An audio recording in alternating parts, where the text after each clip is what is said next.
shake 'em up, shake 'em. As you guys can see, I possess these dice.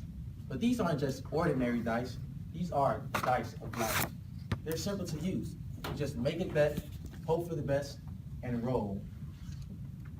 Life is filled with nothing but moments, and these moments come from a basic set of cycles. You get a chance, you make a choice, and you deal with the consequences. My chance was given to me on October 23rd, the first day I met my girl. As many of you, for those of you who do not know, my girl started school here, however she will be finishing back at home. After finding out that she would not be returning back to Wichita, we had to make a choice. You see, long distance relationships can only work for so long. So since we loved each other so much, we decided we would continue our relationship and deal with the consequences. Now, consequences tend to have a negative connotation to it. However, our consequences were great consequences. Although we had to travel back and forth to see each other, and as you can imagine, this over time, although worth every penny, became very expensive. The typical graduate ranges between the ages of 22 to 23. Studies have shown that within the next 5 years will have a significant outcome on their life based on the choices that they decide to make.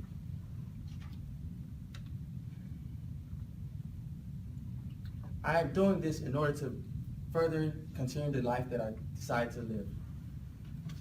Fellow Toastmasters, I am rolling the dice on this, and I have to let you all know that as of Friday, I'll be relocating to Chicago.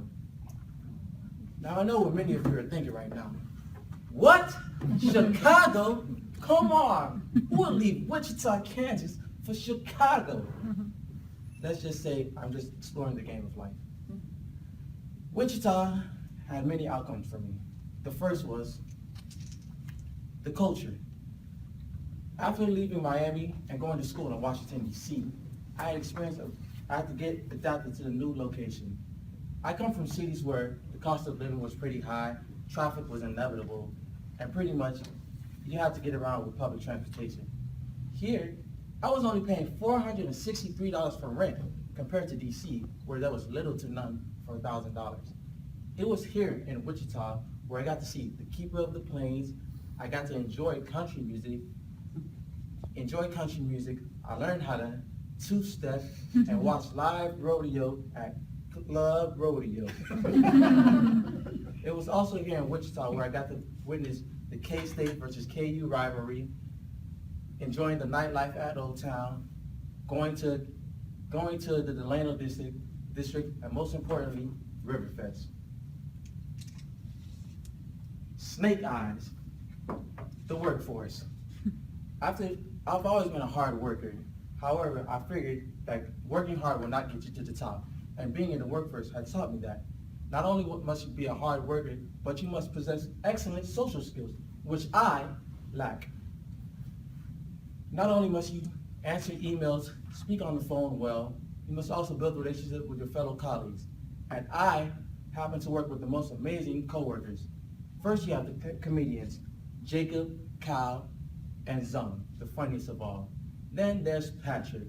He looks like the average guy on the outside, but on the inside, he's a complete genius. Then you have Chris and Carlson, like father, like son. Not exactly. They're not related at all, but the joke in the office, we call them father and son. I never got the joke, but they are the go-to person if you need help with anything. And then there's my boss, Mr. Martinez. And when I say boss, I mean the complete opposite. Martinez is a very interesting guy, but he's not the typical boss that you think. Most people, when you think of a boss, is very strict and stern. However, when I think of Martinez as my boss, I think of a child. Martinez, he's always hyper, filled with energy, and he loves to wear bright neon colors to work every day. However, he gets the job done. He does a great job of informing the team of all the information that we need to get. He also interacts with us, both inside and outside the office. He's even playing Pokemon with the team members. Number 3, friends. I would like to take this time to speak about a special friend of mine. So special that I consider him my brother, Mr. Scott. This guy is an old man trapped in a young man's body. He's filled with nothing but knowledge and wisdom. It's like every time we have a discussion, I always think to myself, wow, how is it that he knows so much information? He's a pure intellect and a role model of mine. And speaking of role model, I must speak about both Ray and Bo. These two gentlemen have exemplified what it means to be a loving husband, a man of faith, and a hardworking father.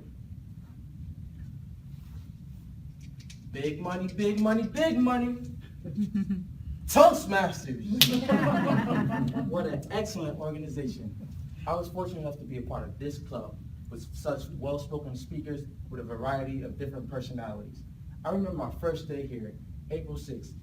I couldn't find a way into the building. All the doors were locked, which caused me to come late. I came right in the middle of Cindy's speech. At the time, Drew was running the meeting, so I assumed he was president. Then along came Mike, the official president, Mr. Funny Man. Mike, every time you gave a speech, I always looked forward to being entertained. Even if it was something as minor as a table topic, you always found a way to throw comedy in there. Similar to Tom, another comedian. Tom, you always managed to add wisdom plus experience into your speeches with just a pinch of comedy. Brent, he isn't here today, but the first time I seen him, I thought to myself, wow, Jason Statham in real life. He was more than the transporter. He went beyond that. It was something about his demeanor. Every time he spoke, he managed to articulate his words, use flowing gesture, and his demeanor was always on point. Danielle, every time I hear you speak, I think of a female CEO. Every position you held was held with confidence and conviction. Mary, a bit shy, but every time you gave a speech as well, your face was glowing, which radiated the room. Marianne, you always managed to go above and beyond when it came to table topics. It's no wonder that you received the honorable distinguished Toastmasters. Brianne,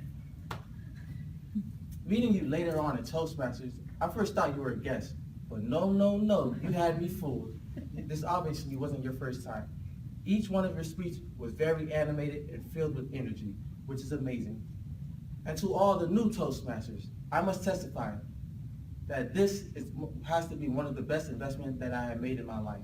So I say, roll the dice, try out new positions, take up a speech, and get all there is to get with Toastmasters.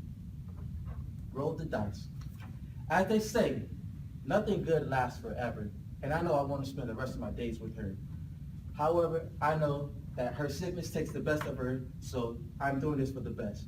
Opportunities come once in a lifetime, and once gone, rarely do they ever return.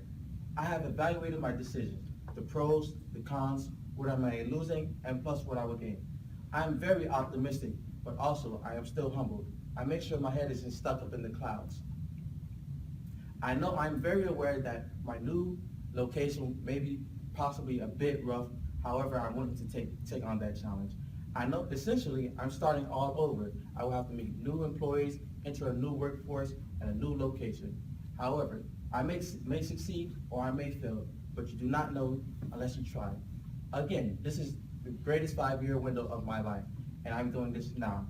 I'd rather do it now rather than to look back when I'm 40 and to live with regrets on all the opportunities that I didn't take.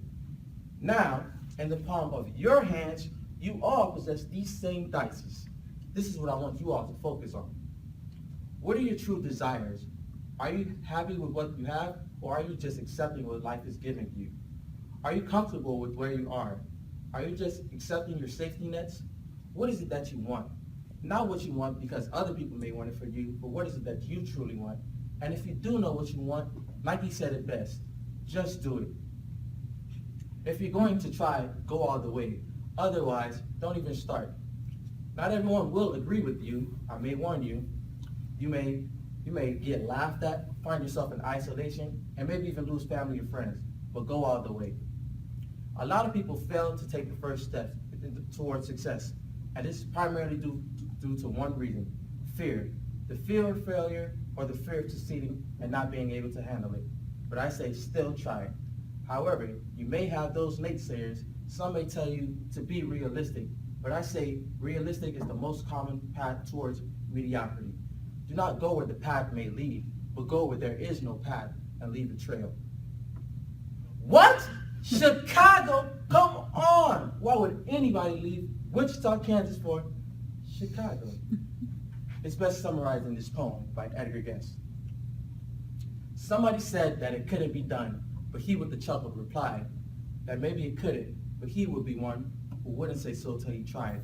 So he buckled right in with a trace of a grin on his face. If he worried, he hid it. He started to sing as he tackled the thing that couldn't be done, and he did it.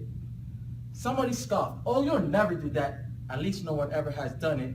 So he took off his coat and he took off his hat, and the next thing we knew, he'd begun it. With the lift of his chin and a bit of a grin, without any doubting or quitting, he started to sing as he tackled the thing that couldn't be done, and he did it. There are thousands to tell you that it cannot be done. There are thousands to prophesy failure. There are thousands to point out to you, one by one, the dangers that wait to assail you. So just buckle it in with a trace of a grin on your face. Just put on your coat and go to it. Just start to sing as you tackle the thing that couldn't be done. And you'll do it. Farewell, Toastmasters.